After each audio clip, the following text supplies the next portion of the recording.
I mentioned earlier how I'm taking these episodes, and I'll be chopping them up, and I'll post one or two clips throughout the day on the channel. So those who don't traditionally have a chance to watch the episodes can watch them or watch bits and pieces. And then maybe if they find it interesting, they can go watch the full episode later. But I did that today, and I posted a little video about a little clip that was about us talking about, as Texans, how we feel about the mask mandate and Texas opening up 100%. And the response has been wonderful. Oh, but lot of really constructive comments towards us that have been really positive and enlightening. okay. Yeah. So I thought that I'd take a look at them, and that kind of goes back to the title of tonight's episode. Episode 69, Spectacular Hate Culture, because I think this is something that we've talked about Cardi B, we've talked about Dr.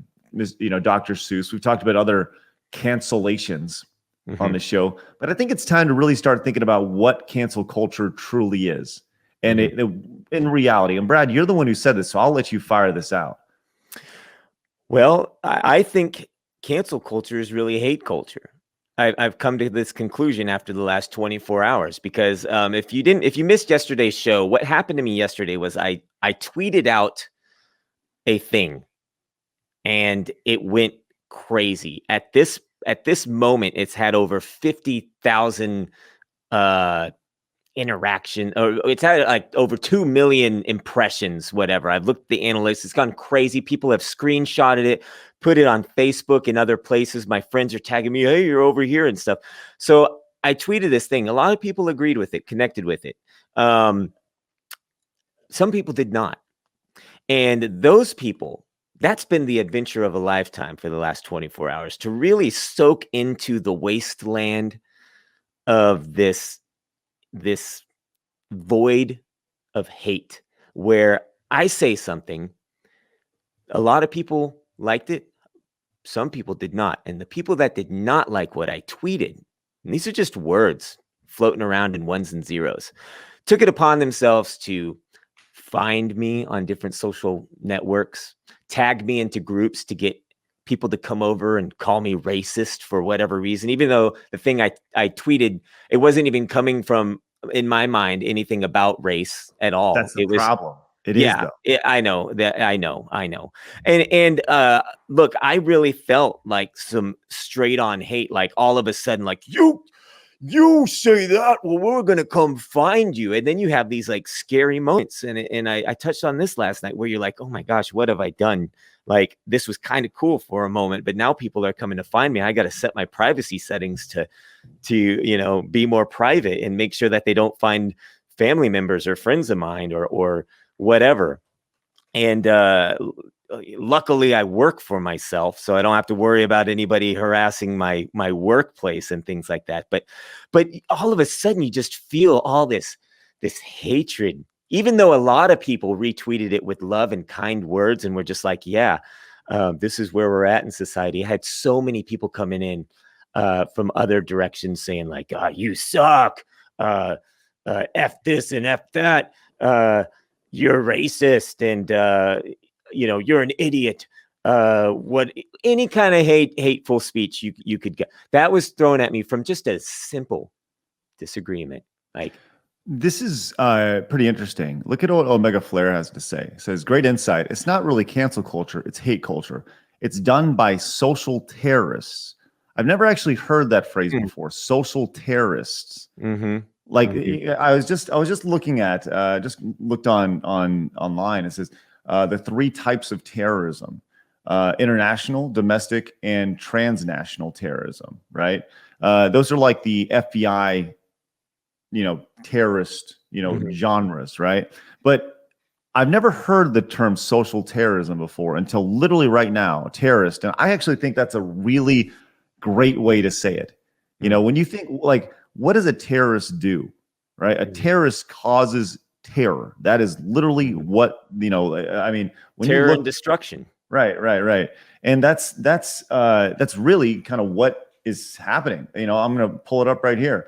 Terrorist, a person who uses unlawful violence and intimidation, especially against civilians, in the pursuit of political aims. Or an adjective. That was the noun, an adjective. Unlawful using violence or intimidation, especially against civilians in the pursuit of political aims, right? So yeah, I mean it really honestly it lines up based off that. You talk about person who uses unlawful violence, whether it's physical violence or mental violence and intimidation, right? Especially against civilians in the pursuit of political aims. That literally is the perfect definition of what is happening with. I'm not even going to call it cancel culture anymore. Straight up hate culture. I think that's amazing. Yeah, I think we should switch it. You know what? Let's switch the narrative. If you're going to be a part of that culture, because really, here's what we've seen over the last week. We've felt this little cancel culture thing like creeping up on us over the years. And I was watching Cinderella tonight with my kids, and I was thinking about, it kind of started with like the Disney princesses, where all of a sudden it wasn't okay to have a princess in a movie anymore. Maybe it was before then or something, but that's when I noticed it, when it was all of a sudden like, oh, you can't have a princess in it. It keeps reinforcing this need that a woman needs a man. It's always the prince that comes and saves them. And I was thinking maybe it's spurred on from there. And then it has snowballed, but it just keeps getting worse and worse. And now it's like, if you do not agree, you're over, like they will find you. And they will come at you. And I've experienced this now. Here, let me read my tweet one more time. I said, "Isn't it great we live in a world where Cardi B's WAP can be a #1 hit song while 80-year-old children's books are being canceled? We finally got our priorities in order, haven't we?" And when I tweeted that, it was basically just saying, I guess this is where we're at. That's all I was really saying. And then I was getting people going like, oh, well, I think I mentioned this already, but oh, you're okay with racism, but you're not okay with women's empowerment. And I was like, that's not at all what I was saying, Right. And all of a sudden people are showing up on my land, my social lands, trying to bring me down. It's creepy. What? Yeah. No, not yet. Jeez. Look at this. This is a nice statement. It says, the Kawagawa says, I'm glad Craig has this podcast now to talk about these topics. Well, that's good. You're the one who thinks that. So congratulations. If you do like these conversations, like these topics, then consider spreading the word. Let people know this is happening. It's very important that you do.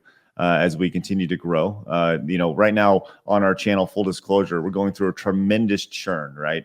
My channel was built around not this content. And when we switch to this content, we're seeing everybody who is here for the other content leave because they don't want to hear this stuff. They don't want to have conversation. So it's very important that you guys do spread the word about this, about this type of thing. Because at the end of the day, we understand that what we're talking about, YouTube traditionally doesn't want to hear. Right. So that's why it's very important that you guys spread the word about it. And like I said, we are going to be looking at other alt tech, different platforms and such to let you guys know about those things as well. So